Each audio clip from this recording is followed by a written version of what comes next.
కొట్టే కారం రంగు రుచి ఆచి కారం పొడి. గత 10 రోజులుగా యావత్ తెలంగాణలో ఉన్నటువంటి అన్ని పార్టీలలో ఉన్న నాయకులు,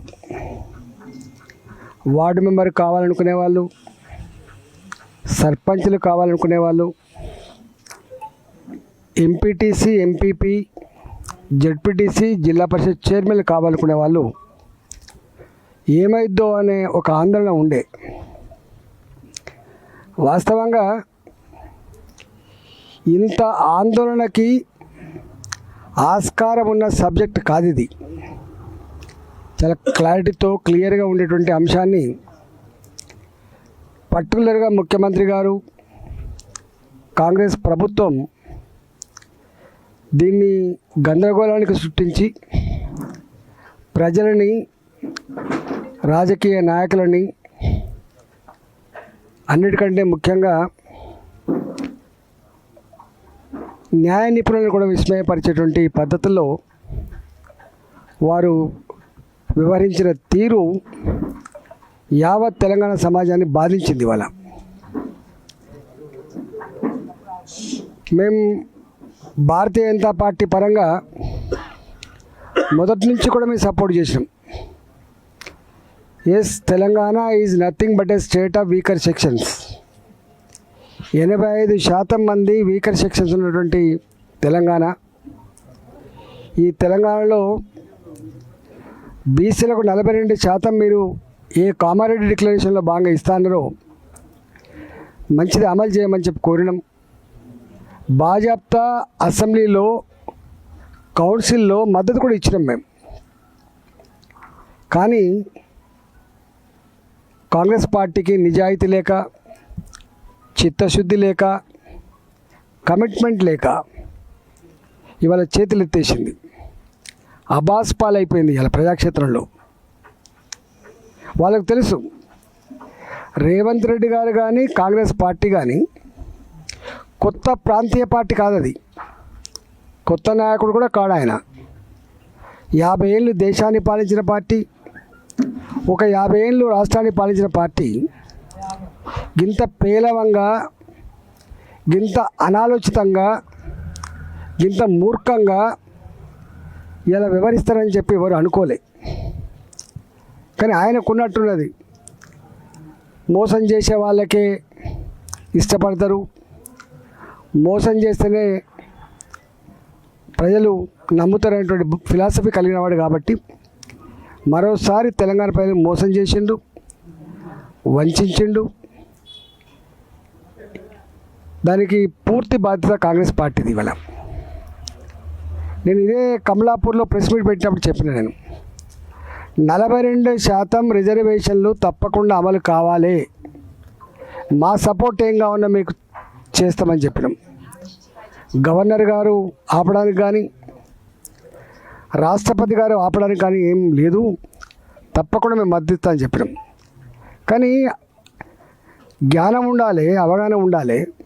మరి ఏం సలహాలు ఇచ్చిండ్రు, ఎవరి సలహాలు పాటించిండ్రో వాళ్ళకి అర్థం కావాలి. దేశంలో రాజ్యాంగ పరిరక్షకులు రాష్ట్రపతి గారు, రాష్ట్రంలో రాజ్యాంగ పరిరక్షకులు గవర్నర్ గారు.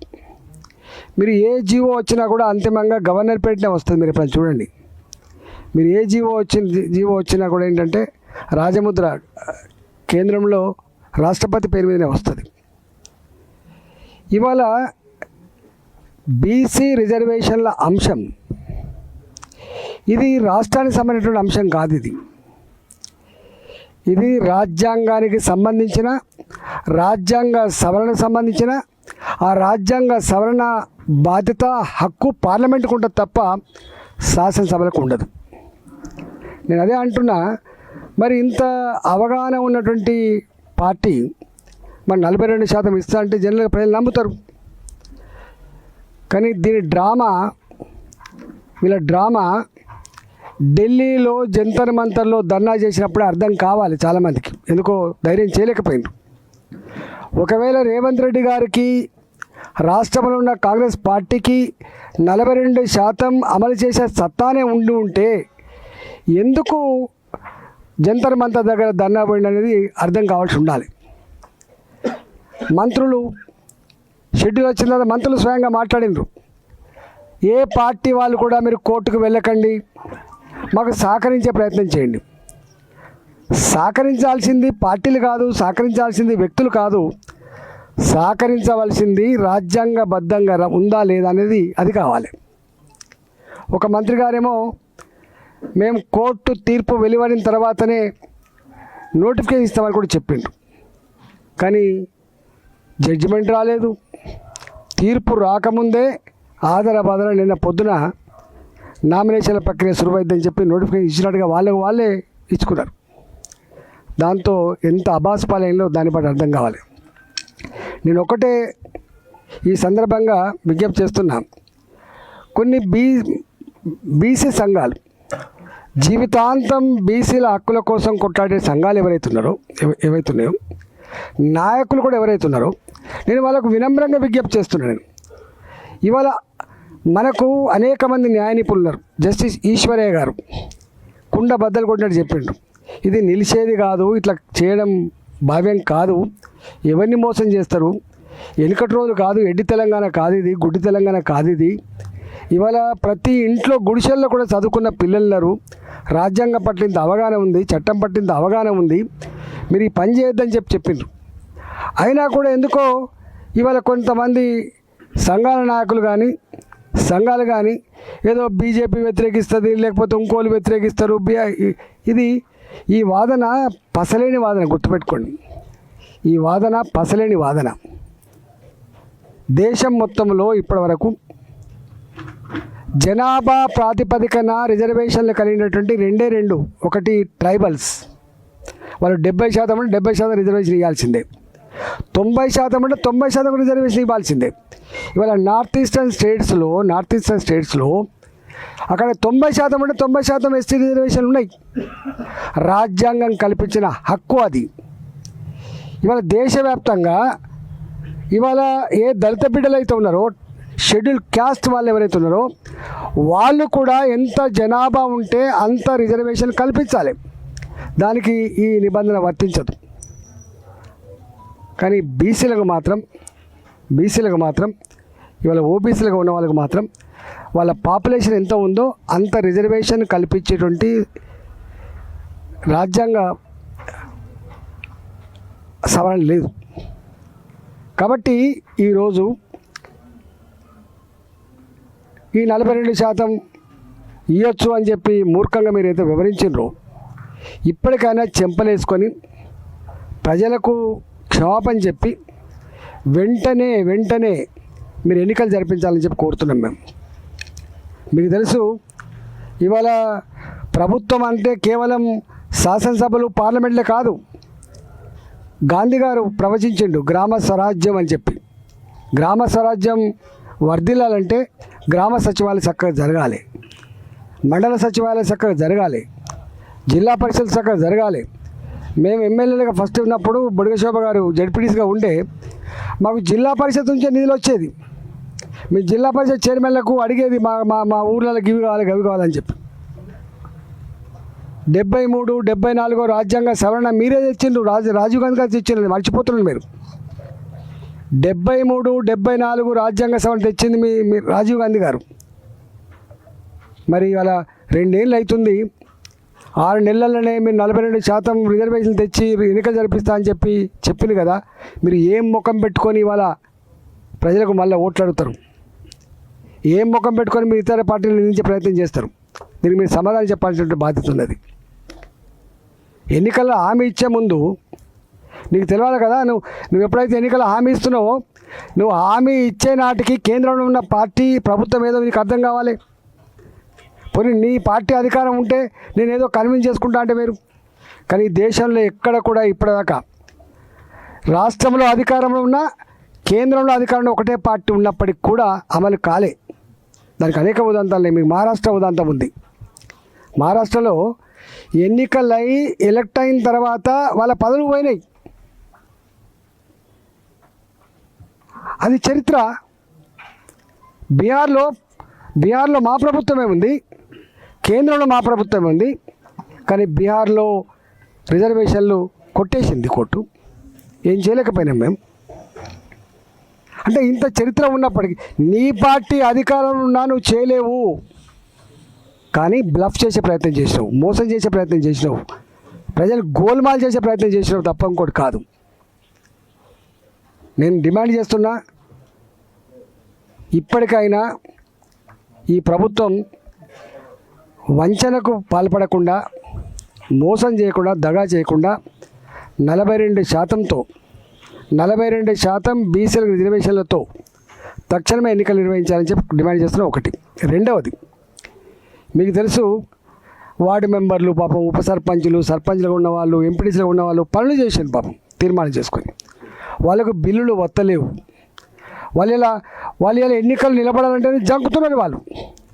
నేను అంటున్నా, పెద్ద పెద్ద కాంట్రాక్టర్లకి 500 కోట్లు 1000 కోట్ల రూపాయలు ఏదైతే బిల్లులు చెల్లిస్తున్నావో మీరు ఏం చెప్పిండ్రు? పోయిన దసరాకే వీళ్ళందరి బిల్లులు చెల్లిస్తా అని చెప్పిండ్రు. ఇవాళ మళ్ళీ దసరా అయిపోయింది. ఇప్పటివరకు పాపం లక్ష్మీ అని ఉంటుంది ఈ చెల్పూర్లో, సరే ఈ వార్డు మెంబర్ చిన్న పని చేసింది 2 లక్షల రూపాయలు 3 లక్షల రూపాయలు, ఒకవేళ బిల్లు చేయకపోతే నేను సూసైడ్ చేసుకొని చచ్చిపోతా అంటాను. అనేక మంది ఇప్పటికే సూసైడ్ చేసుకొచ్చిపోయినరు, అనేక మంది అప్పుల ఊబులో కూరుకుపోయినరు. నేను ఒకటే డిమాండ్ చేస్తున్నా, ఈ ఎన్నికల లోపు పాత సర్పంచ్లకు, ఎంపీటీసీలకు, ప్రజాప్రతినిధులకు ఏదైతే బిల్లులు చెల్లించానో తక్షణమే కమిషన్లు లేకుండా 10%, 12% కమిషన్ లేకుండా చెల్లించాలని చెప్పి డిమాండ్ చేస్తున్నా. మూడోది, నువ్వు ఎన్నికల కంటే ముందు ఇవాళ మొత్తం రెసిడెన్షియల్ స్కూల్ ఉన్నాయి మనకు. రెసిడెన్షియల్ స్కూళ్ళల్లో డైట్ ఛార్జీలు రాక, అందులో పనిచేసినటువంటి అవుట్సోర్సింగ్ ఎంప్లాయీలకు జీతాలు రాక 6 నెలలు అవుతుంది. వాళ్ళు ఇలా పాపం ఆ పిల్లలకి బోబెట్టలేని పరిస్థితుల్లో ఎవరైతే సప్లయర్స్ ఉంటారో సప్లయర్స్ పోయి ఇవాళ కలెక్టరేట్ల ముందు ధర్నా చేస్తున్నారు. వాళ్ళు, మీకు సిగ్గు ఉండాలి కదా, మీకు జ్ఞానం ఉండాలి కదా, వాళ్ళు పిల్లలు కదా. ఇలా ఇంత డిస్టర్బెన్స్ అవుతుంది. పిల్లలు ఇవాళ ఏ రెసిడెన్షియల్ స్కూల్ అయితే మీరు ఇంటిగ్రేటెడ్ స్కూల్ అని చెప్పి మాట్లాడుతున్నారో, ఇంటిగ్రేటెడ్ స్కూల్ తప్పపట్టలే మేము. ఇంటిగ్రేటెడ్ స్కూల్ కట్టండి, కానీ దానికంటే ముందు ఈ హాస్టళ్ళల్లో, ఈ రెసిడెన్షియల్ స్కూళ్ళల్లో ఉండే పిల్లలకి, వాళ్ళు దళిత పిల్లలు, వాళ్ళు ట్రైబల్ పిల్లలు, వాళ్ళు గరీబోళ్ళ పిల్లలు, గవర్నమెంట్ స్కూళ్ళల్లో ఉండేటువంటి మిడ్ డే మీల్స్ వాళ్ళకు కూడా పైసలు ఇస్తలేవు నువ్వు. తక్షణమే ఇలా ఆ సమస్య పరిష్కరించమని చెప్తున్నాను. తాత్సారం చేయకండి. మీరు అనుకుంటున్నారు ఏమైందని చెప్పి ఇలా అంటున్నారు మిమ్మల్ని. ఇలా అంగన్వాడీలు, ఆశా వర్కర్లు, గవర్నమెంట్ ఎంప్లాయీస్ కంటే కూడా ఎక్కువ ఎంప్లాయీస్ అవుట్సోర్సింగ్ ఎంప్లాయీస్ ఉంటారు. వాళ్ళకు 6 నెలలుగా జీతాలు లేవు, 8 నెలలుగా జీతాలు లేవు, 9 నెలలుగా జీతాలు లేవు. నేను అడుగుతున్నా, నేను ఇలా ఎంపీని, నేను చూస్తా ఫస్ట్ తారీఖున నా జీతం వచ్చిందా లేదా అని చెప్పి. ఫస్ట్ వీక్లో జీతం రాకపోతే ఆగమైపోతాయి. ఇల్లు కిరాయి కట్టాలి, కరెంటు బిల్లు కట్టాలి, పాల బిల్లు కట్టాలి, పిల్లల ఫీజులు కట్టాలి, తిండి తినాలి. ఎట్లా మెయింటైన్ చేస్తారు? పెద్దవాళ్లకు సాధ్యమవుతుంది 1 సంవత్సరం జీతాలు రాకపోయినా, కానీ మీరు ఎగబెడుతున్నది, డబ్బులు ఇవ్వకుండా సతాయిస్తున్నది పేదవాళ్లకు. 8,000 రూపాయల ఆశా వర్కర్కి, 13,000 రూపాయల మా అంగన్వాడీ టీచర్కి, 17,000 రూపాయల మా అవుట్సోర్సింగ్ ఉద్యోగికి, 12,000 రూపాయల మా అవుట్సోర్సింగ్ ఉద్యోగికి. ఈ చిన్నలకు నువ్వు డబ్బులు ఇస్తలేవు. తక్షణమే ఎన్నికల ముందు ఇవన్నీ కూడా ఎక్కడైతే అవుట్సోర్సింగ్ కానీ, కాంట్రాక్ట్ ఎంప్లాయీస్ కానీ వాళ్ళకంతా చెల్లించమని డిమాండ్ చేస్తారు. గెస్ట్ లెక్చరర్స్ ఉంటారు, మీకు తెలుసు, నేనే మాట్లాడిన లాస్ట్ స్పీచ్ అది నాకు. గెస్ట్ లెక్చరర్స్ ఉంటారు పాపం, 1680 మందో ఎంతో మంది ఉన్నారు. అప్పుడు వాళ్ళని తీసుకుపోయి అరెస్ట్ చేస్తే కేసీఆర్ సర్కార్లో నేను వాళ్ళ పోలీస్ స్టేషన్లో పోయి అసెంబ్లీలో మాట్లాడినా. అవును, రాజేంద్ర గారు చెప్పింది నిజమే, బుద్ధి జ్ఞానం ఉండాలి. అసలు ఉద్యోగం అంటోడు 9 నెలల నౌకరీ చేసి మళ్ళీ 3 నెలలు వేరే దగ్గర చేస్తారా? 12 నెలల జీతం ఇవ్వవా? ఇచ్చే జీతం ఏదో 12 నెలలు ఇవ్వు. ఆ 9 నెలలకు ఇచ్చే జీతం ఏదో నువ్వు 12 నెలలకి ఇవ్వు. ఇవాళ వాళ్ళకైతే జీతభత్యాలు కాదు కదా, రెన్యువల్ చేయలేదు ఇప్పటిదాకా. వాళ్ళు మంత్రుల కాలంలో పడ్డారు, వాళ్ళు వాళ్ళ కమిషనర్ కాళ్ళ మీద పడ్డారు వాళ్ళు. ఇవాళ గెస్ట్ లెక్చరర్లు ఎవరైతే ఉన్నారో వాళ్ళు ఇలా అన్నమో రామచంద్ర అని చెప్పి ఆగమవుతున్నారు. ఆనాడు కేసీఆర్ ఈ కాంట్రాక్ట్ ఉద్యోగులని, గెస్ట్ లెక్చరర్లని, అవుట్సోర్సింగ్ ఉద్యోగులని, చిన్న చిన్న వాళ్ళను సతాయిస్తున్నాడు, వేధిస్తున్నాడు అని చెప్పి నిరుద్యోగ యువకులకు ఉద్యోగాలు వస్తలేవని చెప్పి అందరికందరూ పట్టుబట్టి జట్టు కట్టి నీకు ఓట్లేసి గెలిపించింది కదా. నీ గొప్పతనమా? నీ సతకలపడ్డ పార్టీ కాంగ్రెస్ పార్టీ 10 సంవత్సరాల కాలంలో సతకలపడ్డ పార్టీ, ఇక రాదనుకున్న పార్టీ ఇవాళ నీ గొప్పతనంతో గెలవలే. ఇగో ఇలాంటి వర్గాలన్నీ కూడా పట్టుబట్టి నీకు ఓటేస్తే గెలిచింది మీరు. కానీ ఇలా వాళ్ళను పాపం ఒక డెలిగేషన్ చెప్తున్నారు, ఎందుకు వచ్చినావు? మర్యాద కూడా లేదు, మాట కూడా లేదు, ఓదార్చడం లేడు. ఇవాళ నువ్వు రాణిస్తా వస్తూనే ఉంటావా, మాట్లాడుతూనే ఉంటావా, చెప్తూనే ఉంటావా? డెమోక్రసీ బాబుది, డెమోక్రసీ రాచరికం ఇదేమన్నా. అందుకని నేను ఈ ప్రభుత్వాన్ని డిమాండ్ చేస్తున్నా, తక్షణమే ఇవాళ ఏ చిన్న ఉద్యోగులు అవుతున్నారు, వాళ్ళు హెల్త్ డిపార్ట్మెంట్ కావచ్చు, ఎడ్యుకేషన్ డిపార్ట్మెంట్ కావచ్చు, ఎంత బాధ అనిపిస్తుంది అంటే, ఏ రిటైర్డ్ ఉద్యోగినైతే రిటైర్మెంట్ రోజే కార్లో కూర్చోబెట్టి చెక్కులు అప్పచెప్పి ఇంటికాడ సన్మానం చేసి పంపాలని చెప్పి కేసీఆర్ మాట్లాడి చూసినావా? ఇవాళ రిటైర్డ్ ఎంప్లాయీ సంవత్సరమైనా 2 సంవత్సరాలు రిటైర్మెంట్ బెనిఫిట్స్ వస్తలేవు. కొద్దిమంది ఏమో కమిషన్ ఇచ్చి తెచ్చుకుంటున్నారు, కొద్దిమంది ఏమో కోర్టుకు పోయి తెచ్చుకుంటున్నారు. దుస్తుంది అలా. ఏమనంటే వాడు రాజు చేసిండు, వీళ్ళు రాజు చేసిండు, దివాళి తీసి, ఇది కాదు కదా. నువ్వు వచ్చినప్పుడు తెలియదా? రాష్ట్ర ఆర్థిక పరిస్థితి మీద మీరే కదా శాసనసభలో మాట్లాడింది, అనేక సందర్భం మాట్లాడింది. మీరు తెలిసే కదా మీరు హామీలు ఇచ్చింది. నీ 6 గ్యారెంటీల గురించి ఎవరు మాట్లాడతలేదు. ఇవాళ నీ 6 గ్యారెంటీల గురించి ఎవరు మాట్లాడతలేరు, 66 హామీల గురించి ఎవరు మాట్లాడతలేరు, ఇవాళ మేనిఫెస్టో గురించి ఎవరు మాట్లాడతలేరు. మాట్లాడుతున్న వల్ల ఉన్నదాన్ని నన్ను ఇవ్వండి బాబు అంటున్నారు వాళ్ళు. పాపం ఉన్నదాన్ని దండం పెడతాం, ఉన్న పెన్షన్ టైంకి ఏమంటున్నారు. ఇది దుస్థితి. ఇలా వడ్లు, మన సన్న వడ్లు ఉన్నాయి, ఇచ్చిండ్రా ఇవాళ? ఎండాకాలంలో తీసుకున్న సన్న వడ్లకు ఇప్పటి వరకు వాళ్ళకి రావాల్సిన 500 రూపాయల బోనస్ వచ్చిందా? బిగపట్టుకొని ఇచ్చిండ్రు రైతు బంధు. మన ఒక్కొక్కసారికి రైతు బంధు బిగపట్టుకొని ఇచ్చిండ్రు. రుణమాఫీ మొత్తం చాలా దిక్కుల మా దగ్గర గడకజ మండలి మనం పోయి వచ్చిన గడకజ మండలిలో ఒక్క రైతు కూడా ఇవ్వలే రైతు రుణమాఫీ.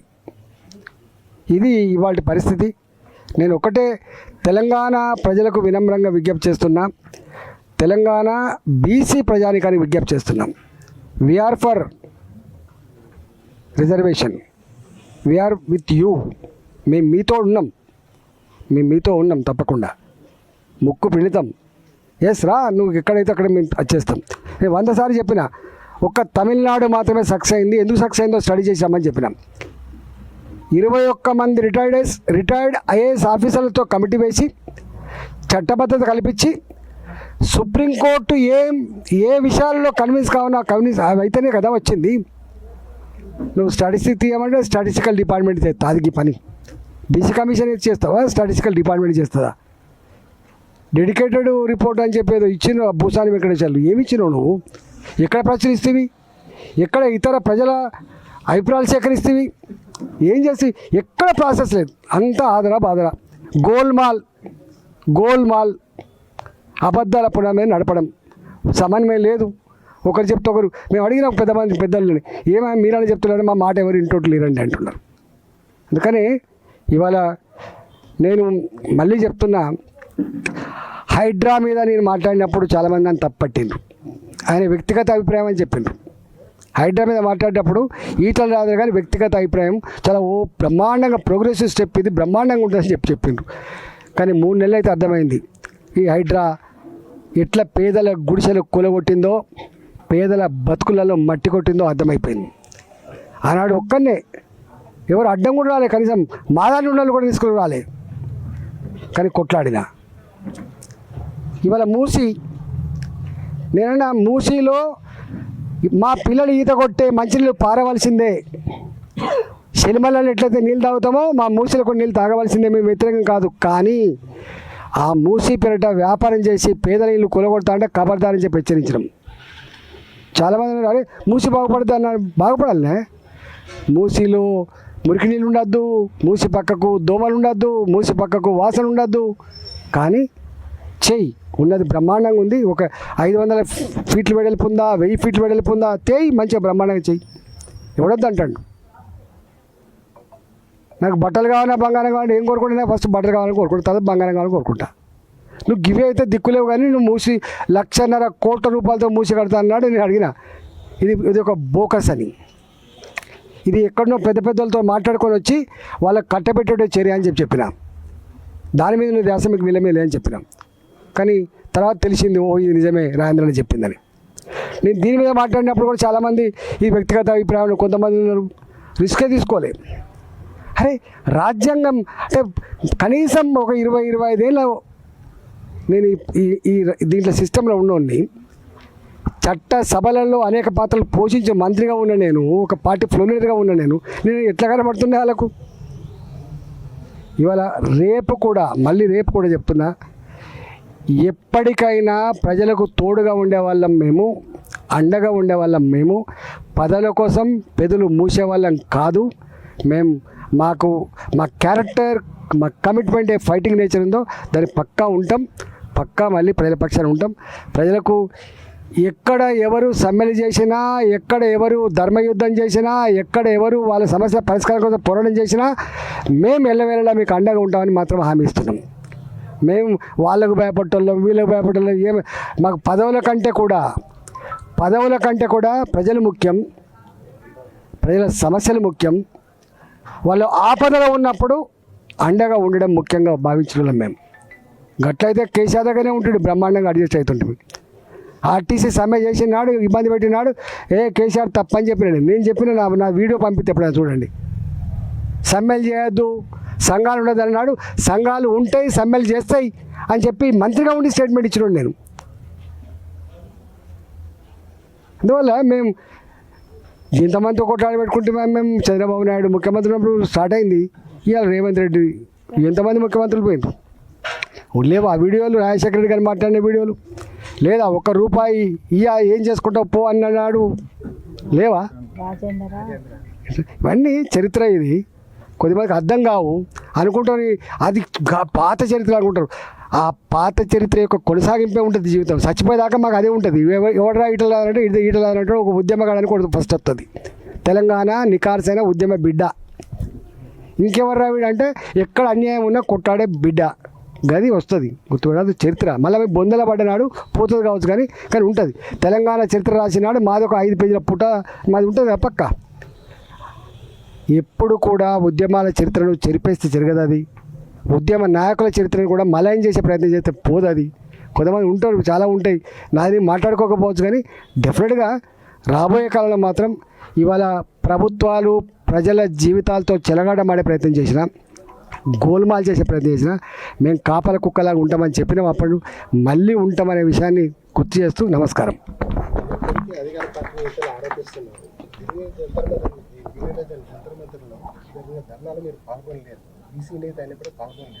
కనీసం మన హైకోర్టులో కూడా ఇంప్లీట్ పిటిషన్ వేయడానికి కూడా ఈటల రాజేందర్ కనీసం మద్దతు పలకలేదు. 42% రిజర్వేషన్కు బీసీ నేత అన్నట్టు ఈటల రాజేందర్ సంపూర్ణంగా వ్యతిరేకమని చెప్పేసి అసలు వాళ్ళు అడగడానికి బుద్ధి లేదు. నువ్వెట్లా ప్రస్తావిస్తావు అట్లా కాదే. అందుకే కదా ఎలుగల పడుతున్నారు. అవగాహన లేని మాటలు కొంతమంది మాట్లాడి చూసినావా నా మీద? ఇవాళ నా ఫోను బ్లాక్ అయింది, ఇవాళ మొత్తం జామ్ అయిపోయింది, మొత్తం గన్ని మెసేజ్లు వచ్చినాయి. దీనికి ఎవరు చెప్పాల్సిన వాళ్ళు? ప్రజాక్షేత్రంలో చెప్తారు ప్రజలు. ప్రజాక్షేత్రం యొక్క 3 ఇంపార్టెంట్ కదా. నీ మాటకు సపోర్ట్ ఉందా ప్రజలల్లో?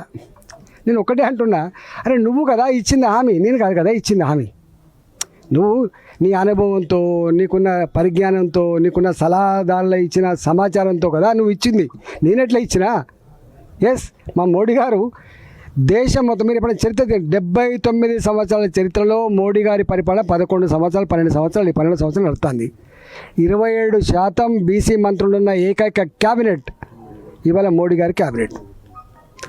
2014 to 19, 19 to 24, ఇవాళ 24 ఇవాళ కూడా అంతమంది ఒక చెక్ చేసుకో. నేను మళ్ళీ చెప్తున్నా, ఈ దేశానికి మొట్టమొదటిసారిగా ఒక ఓబీసీ ప్రధానమంత్రిని అందించిన చరిత్ర భారతీయ జనతా పార్టీది. కాదని దమ్మెవరికి అందా రమ్మని చెప్పు, మాట్లాడతావు. నెంబర్ 2. నెంబర్ 3, ఇవాళ రాష్ట్రపతిని చేసిండ్రు. వాజ్పేయి గారు ఉన్నప్పుడు, ఎన్డీఏ ఉన్నప్పుడు రాష్ట్రపతి చేసింది. ఎవరు చేసిండ్రు? ఒక మైనార్టీ, ఒక శాస్త్రవేత్త అబ్దుల్ కలాం. అది మా చరిత్ర. ఒక కోవింద్, ఒక దళిత బిడ్డను రాష్ట్రపతి చేసింది. అది మా చరిత్ర. ఒక ఆదివాసీ అడవి బిడ్డను చేసింది. అది మా చరిత్ర. అంతేకాదు, మొన్న దేశవ్యాప్తంగా బీసీ జనగణన జరగాలని చెప్పి భాజపా కమిషన్ వేసి ఖచ్చితంగా ఒక 2 ఏళ్లకో 3 ఏళ్లకో మళ్ళీ బీసీ జనగణన చేసి బీసీల జీవితాల్లో వెలుగు నింపగలిగేటువంటి సత్తా, శక్తి, కమిట్మెంట్ బీజేపీ మాత్రం ఉంటుంది, గుర్తుపెట్టుకో. ఇది మా కమిట్మెంట్. మీకు డ్రామా కంపెనీ, మీరు పాలించలేదా? మీకు కొత్తగా వచ్చిందా? మీరు ఈ దేశాల్లో ఏమైనా అధికారులు రాలేదా? రాజీవ్ గాంధీ రాలేదా? రాజీవ్ గాంధీ గారు బీసీల రిజర్వేషన్ గురించి ఏం మాట్లాడిండు? రిజర్వేషన్ ఇస్తే మొత్తం మెరిట్ చచ్చిపోద్దని చెప్పిండు. మెరిట్ చచ్చిపోయి బీసీలకి ఇస్తే చచ్చిపోలే. ఇవాళ డీమ్డ్ విశ్వవిద్యాలయాల్లో పైసలకు అమ్ముకుంటుంది, గడ్డ చచ్చిపోతుంది. మార్కులు రాకపోయినా పైసలు ఉంటే చాలని చెప్పే గక్కడ చచ్చిపోతుంది. మాట్లాడింది వాళ్ళు.